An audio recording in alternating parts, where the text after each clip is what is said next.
Christmas 1979, Soviet tanks roll across the Afghan border towards Kabul as helicopters secured the mountain passes. Moscow's decided to save Afghanistan's communist government from collapse.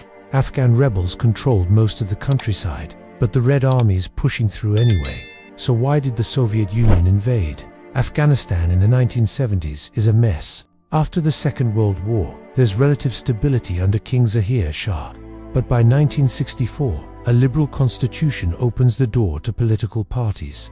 Kabul's universities become hotspots. Communists, Islamists, moderates, all fighting it out. Soviet-trained communists create the People's Democratic Party, or PDPA. They've got KGB backing and serious ambitions. They're split though, hardliners like Taraki versus moderates like Caramel. While communists plot revolution, educated Islamists debate what modern Islam should look like. In 1973, Mohammed Daoud takes power in a military coup.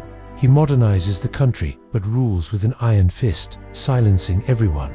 Pakistan's intelligence agency backs Afghan Islamists. When Daoud crushes an Islamist uprising in 1975, thousands flee to Pakistan, where they'll be trained and armed.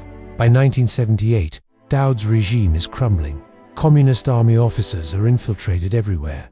In April 1978, the PDPA stages a coup. Tanks roll into Kabul, jets scream overhead. They kill Daoud and over 1,000 of his supporters. Under Taraki and Amin, the new communist government goes radical. Land reform, women's rights, mass executions. They crack down on clergy and tribal leaders because communists see them as feudalists, holding back progress. The population turns against them. Mujahedeen insurgents take control of the countryside. By 1979, it's falling apart. In February, US Ambassador Adolf Dubs gets kidnapped and killed during a botched rescue. In March, the Herat uprising kills thousands. The army's deserting, 40% gone. Amin becomes prime minister after Taraki dies, but he's ambitious and suspicious. He reaches out to the US and UK, which terrifies Moscow. The KGB thinks he might be a CIA agent. By December, the Politburo's had enough. They decide on regime change. Amin gets replaced with moderate communist Babrik Karmal. They'll launch a limited military deployment to make it happen. Soviet special forces assemble in Kabul for the kill. Operation Storm-333 begins on December 27th. Amin's still convinced the Soviets are helping him. He's giving speeches about Soviet divisions rolling in when the KGB tries poisoning him with cola. He survives. Soviet teams sabotage across the city, pulling batteries from tanks, crippling phones. The assault on Tajbug Palace runs into trouble. Afghan forces are on edge after the poisoning attempt. Fighting's fierce. Soviet forces reach the lower floors, storm upstairs, and find Amin. The whole operation lasts 43 minutes. At least 9 Soviet troops die. Around 200 Afghans. Amin and his 2 sons are dead. The next day, Karmel arrives and promises peace. He doesn't mean it. Executions of Amin's followers continue quietly. Over 430,000 Afghans bolt to Pakistan by January 1980. Historians still debate why Moscow invaded. It contradicts everything they stood for as anti-colonial allies.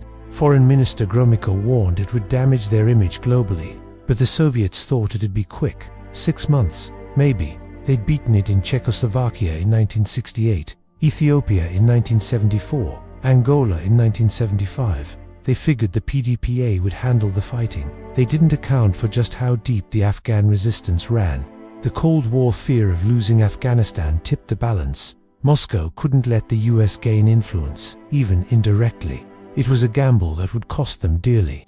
The international reaction's immediate. President Jimmy Carter announces that Soviet expansionism must be stopped. National Security Advisor Gimdef Brzezinski worries the mujahedeen are too weak and disorganized, unlike North Vietnam. But the US decides to increase support anyway, and the biggest shift is American policy on Pakistan. They ignore. Pakistan has nuclear weapons and dodgy human rights record if it helps fight the Soviets. Saudi Arabia jumps in with funds matching US contributions. The UN condemns the invasion. Secretary General Kurt Waldheim, ironically an ex-Nazi, tries negotiating. Nobody's interested. Soviet troops have marched into what'll become a longer, bloodier war than anyone imagined. There's no quick escape from Afghanistan. Subscribe to the channel to get all the new content, and share the video if you think it could help someone else.